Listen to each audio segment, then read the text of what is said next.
Hello everyone, আমার নতুন একটা ব্লগে তোমাদের সকলকে জানাই স্বাগত। চলো আজকে শেয়ার করব উভাটাই ইতিনে দে। সকালটা শুরু করেছিলাম হচ্ছে 1 গ্লাস গরম জল দিয়ে, যেটা আমার ক্যাপচার করা হয়নি।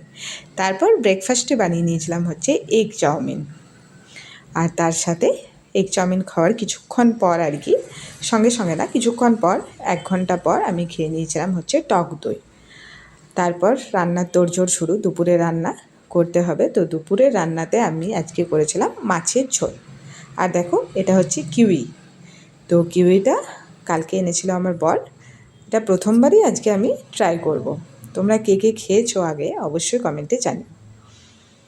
তো মাছের ঝোলের জন্য মাছ ভাজা হয়ে গেছে, আর এইদিকে ভাতটাও চাপিয়ে দিয়েছি। আর এখন আমি মাছের ঝোলের যে কারিটা হয় সেটা বানিয়ে নেব। একদম সিম্পল আজকে হবে আলু দিয়ে মাছের ঝোল আর ভাত। আর তার সাথে করেছিলাম হচ্ছে বেগুন ভাজা। শীত তো পড়েই গেছে প্রায়, তো এখন বেগুন ভাজাটা খেতে না বেশ ভালোই লাগে। তো এই হচ্ছে আজকের আমাদের একদম সিম্পল লাঞ্চের মেনু। তোমাদের মেনুতে কী ছিল অবশ্যই কমেন্টে জানি।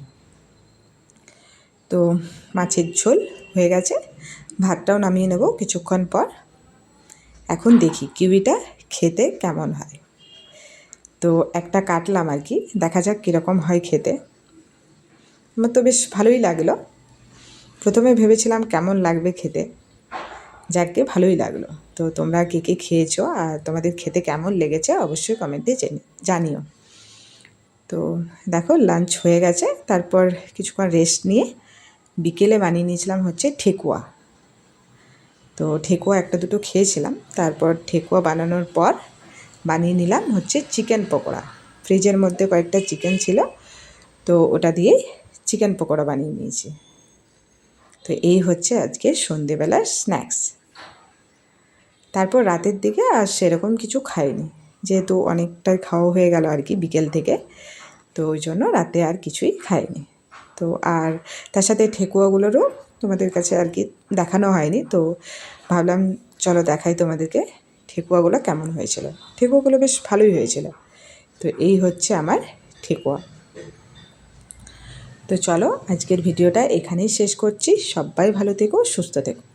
আর আমার ব্লগটা তোমাদের কেমন লাগলো অবশ্যই কমেন্টে জানিও। ভালো লাগলে অবশ্যই একটা লাইক করে দিও। তো চলো আজকের মতো আসি, টাটা।